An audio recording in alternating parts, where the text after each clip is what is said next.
Berapa banyak orang yang ingin hidup pada hari ini, tapi kemarin sore malaikat maut sudah mencabut nyawanya. Hari ini dia tidak lagi bisa hadir sholat Jumat. Dan andailah umur bisa ditambah, mereka amat sangat ingin ada bersama kita hari ini.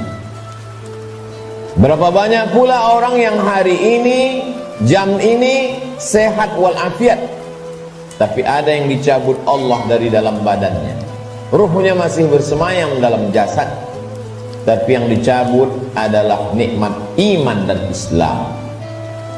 Tak ada lagi rasa takutnya kepada Allah, sehingga meninggalkan sholat Jumat ringan saja, seperti meninggalkan sandal di tepi jalan. Tak ada sedikit pun khawatirnya terkena azab kubur, tak ada takutnya pada azab neraka. Laknat yang paling mengerikan bukan miskin, laknat yang paling menakutkan bukan sakit. Laknat adalah ketika tak ada rasa takut dalam hati. Maka ketika masih ada rasa cemas, rasa takut, bersyukurlah, berarti masih ada benih-benih iman dan Islam yang dipupuk, disiram dengan mendengarkan ceramah, tausiah, pengajian, khutbah, dan dia akan berbuah ketika dilaksanakan dalam bentuk amal saleh. Semakin zaman ini hebat, semakin canggih, maka rumah sakit semakin banyak, dokter-dokter spesialis lulusan luar negeri bertebaran seperti bintang di tengah langit. Tapi apakah umur manusia makin panjang? Tidak. Apakah penyakit makin hilang? Tidak. Dulu zaman datuk nenek kita, mereka umur 70 tahun, masih tajam parang panjangnya untuk pergi ke sawah, ke hutan. Hari ini umur 40 tahun, pergi ke rumah sakit, terkena diabetes, terkena asam urat. Terlalu banyak daftar nama penyakit untuk disebutkan. Artinya apa? Kecanggihan teknologi tidak bisa menambah umur manusia. Kehebatan manusia dalam bidang multimedia telekomunikasi memang mempercepat hubungan, memang mempererat persaudaraan, tapi juga mempercepat kematian. Oleh sebab itu hidup manusia semakin singkat, hidup manusia semakin tidak bermakna. Cobalah kita renungkan berapa banyak saudara yang sebaya, yang seusia, satu sekolah, tetangga, kawan akrab, lebih muda dari kita, lebih sehat dari kita, lebih ganteng dari kita, tapi ternyata mereka tidak lagi bersama dengan kita. Lalu apa yang perlu kita siapkan? Yang kita siapkan adalah bahwa ketika ruh keluar dari jasad, tidaklah seperti tetesan embun yang jatuh dari daun yang basah. Ketika ruh keluar dari jasad, tidaklah seperti air liur yang keluar dari mulut tak terasa. Ketika ruh keluar dari jasad, Nabi SAW bertanya kepada orang-orang yang ruhnya sudah keluar dari jasad ketika beliau Isra dan Mi'raj, bagaimana yang kalian rasakan wahai mayat, wahai ruh yang pernah bersemayam dalam jasad lalu kemudian keluar dari jasad? Mereka menjawab, seperti kambing yang dikuliti hidup-hidup. Mereka menjawab, seperti tebasan pedang di tempat yang sama diulang beratus kali. Mereka menjawab, seperti mata kail pancing ditarik dari kulit yang basah, tercabut urat-urat dan dagingnya ikut ke mata kail pancing. Begitulah sakitnya. Lalu yang perlu kita siapkan, apa yang bisa meringankan sakaratul maut itu?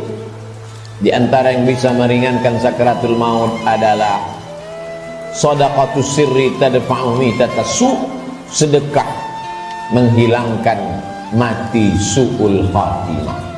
Selama ini kita diajarkan berdoa, Allahumma hawwin alaina fi sakaratil maut, ringankan kami waktu sakaratul maut ya Allah. Baik, doa bagus. Habis selesai salat meminta kepada Allah, Allahumma hawwin alaina fi sakaratil maut, indah, cantik. Tapi ada yang lebih bagus lagi untuk supaya kita ringan waktu sakaratul maut, yaitu dengan cara bersedekah. Yang mewakafkan tanah masjid ini, yang mewakafkan semen, yang mewakafkan batu, kosen, jendela, tak tahu kita siapa namanya, tapi dengan sedekahnya itu dia sudah memperingan sakaratul maut. Sampai hari ini orang yang mati itu tidak pernah hidup lagi untuk bercerita kepada kita. Mimpi pun tak dapat kita pesan. Bolak-balik kita minta untuk bermimpi dengan datuk, ayah, emak, tak dapat berjumpa dengan mereka. Andai pun berjumpa dalam mimpi, tak pula dapat kita membuat pertanyaan-pertanyaan yang sudah kita sediakan sebelum tidur. Satu-satunya cara hanya dengan menyebut, membaca, mengingat hadis-hadis Nabi Muhammad sallallahu alaihi wasallam. Dan itu adalah iman. Hari ini orang sedang krisis dengan iman. Dia tidak lagi percaya. Mana itu alam akhirat? Mana itu alam barzah? Mana itu roh? Aku tidak percaya kepada yang tak nampak. Aku tidak percaya kepada yang tidak terlihat. Yang aku percaya hanya yang bisa aku pegang dengan tangan, yang bisa aku rasa dengan lidah, yang aku tatap dengan mata, yang aku dengar dengan telinga. Begitu sombongnya manusia berkata, mana itu? Mana dia? Mana yang tidak nampak itu? Tapi ketika kematian datang, adakah yang bisa melihat kematian? Percaya, mati. Tak percaya pun mati. Percaya dan tak percaya, semuanya akan mati menghadap Allah Subhanahu wa ta'ala. Silakan tidak percaya. Mau menjadi kafir, silakan. Mau menjadi orang munafik, silakan. Mau menjadi Abu Jahal, Abu Lahab, silakan. Mau menjadi Qarun, Fir'aun, silakan. Fir'aun mati, Abu Jahal mati, Qarun pun mati. Semua yang tidak percaya mati, dan semua yang percaya menghadap Allah Subhanahu wa ta'ala. Kelak kita semua akan merasakan sakratul maut itu. Bila ada orang yang sudah meninggal dunia, jangan terlalu habis air mata diteteskan untuk mereka. Mengapa demikian? Karena mereka yang sudah mati itu merasakan tiga. Mereka sudah melihat malaikat maut, mereka sudah merasakan sakratul maut, dan mereka sudah mendapatkan husnul khatimah. Bagi yang beramal soleh. Adapun yang larut dalam kesedihan, menangis sampai tak bertepi, sesungguhnya engkau termasuk orang-orang yang mubazir. Innal mubazirina kanu ikhwanas syayatin. Orang mubazir saudara setan. Menangislah karena usia yang lalu tak dapat diulang kembali. Menangislah karena masa-masa muda yang diisi dengan dosa tak dapat diminta ampunannya kepada Allah. Ainani, ada dua mata, la yamassuhuman nar, yang tidak akan terkena azab api neraka. Ainun bakat min khasyatillah, mata yang menangis karena takut kepada Allah. Bulu mata, alis mata yang pernah terkena tetesan air mata, maka itu akan selamat dari azab neraka jahanam. Ainun tahrusu fi sabilillah, mata yang berjaga di tengah malam menjaga Masjidil Aqsa, takut dirampas oleh tentara Israel. Pejuang-pejuang fi sabilillah, itulah mata yang selamat dari azab Allah Subhanahu wa ta'ala. Setelah mati menghadap Allah, bebas dari sakratul maut, mereka adalah orang-orang yang mati syahid. Orang mati syahid itu tidak merasakan empat, tidak merasakan sakratul maut. Sakratul maut mereka seperti cubitan pada kulit yang lembut. Mereka tidak merasakan azab kubur, mereka tidak merasakan hisab. Mereka langsung masuk ke dalam surga Allah Subhanahu wa ta'ala. Wala taqulu lima yuqtalu fi sabilillahi amwat. Jangan kau katakan mereka yang mati syahid itu mati. Bal ahya, mereka hidup. Walakin la tash'urun, kamu yang tak dapat merasakannya. Setiap muslim mesti berniat mati syahid. Andai dia tidak mati syahid, maka niatnya menyampaikannya. Innamal a'malu binniyat. Seorang akan mendapatkan sesuai dengan niatnya. Iskariman au mut syahidan. Kalau hidup, hidup mulia. Kalau mati, matilah sebagai seorang syuhada. Kenapa kita masih hidup hari ini? Kenapa Allah masih semaikan nyawa dalam badan kita? Mengapa kita masih diizinkan melangkahkan kaki, mengayunkan tangan? Kenapa orang yang lebih sehat dari kita lebih dulu mati daripada kita? Kenapa orang yang lebih muda daripada kita lebih dulu meninggal daripada kita? Sesungguhnya Allah buat kita hidup karena dosa kita masih banyak. Allah sayang dengan kita, Dia tunggu kita bertobat. Sesungguhnya Allah buat kita hidup karena Allah tahu kita belum punya bekal yang banyak. Senantiasa husnuzon kepada Allah.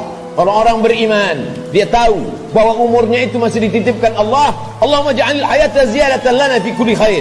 Kalau kau takdirkan aku masih hidup besok pagi, jadikan hidup besok pagi sebagai amal saleh. Waj'alil mauta rahatan lana min kulli syarr.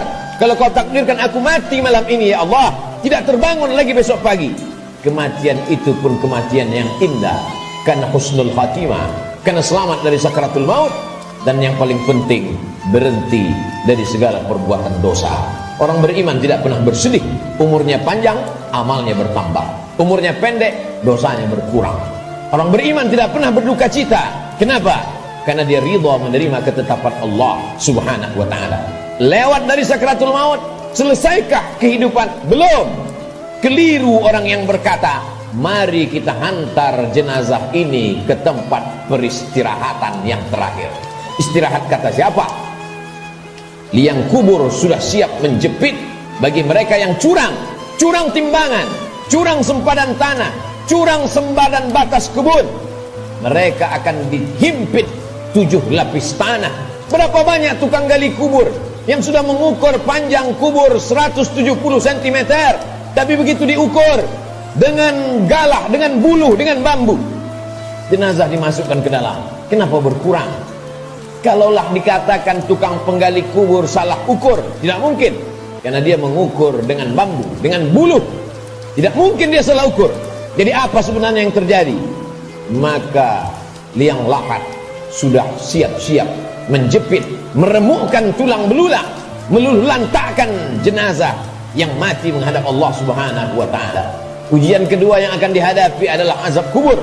Maka setelah fil alamina innaka hamidum majid, orang solat beriman, muslim yang takut pada Allah, menambahkan doanya, Allahumma fir lima qaddamtu wa ma akhartu wa ma asrartu wa ma a'lantu wa ma asraftu wa ma anta a'lamu bihi minni, antal muqaddimu wa antal muakhiru, la ilaha illa anta subhanaka inni kuntu minadh dhalimin. Sebelum salam dia tambahkan 4, Allahumma inni a'udzubika min azabi jahannam wa min azabil qabri wa min fitnatil mahya wal mamat wa min syarri fitnatil masihid dajjal. Dia minta selamat dari azab kubur.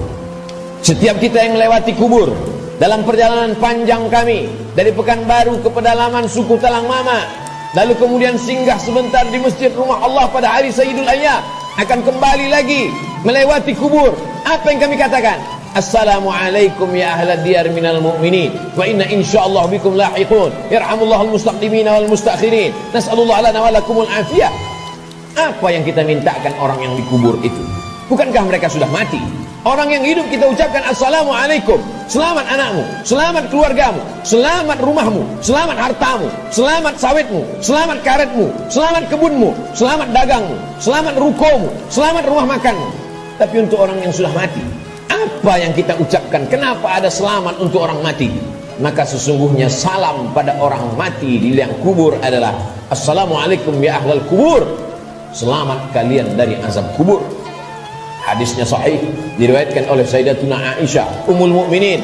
Wahai Aisyah, kata Nabi SAW, kalau engkau lewat di kubur, mulutmu jangan diam saja, ucapkan salam, Assalamualaikum ya ahlad diyar, selamat bagi kalian. Selamat apa?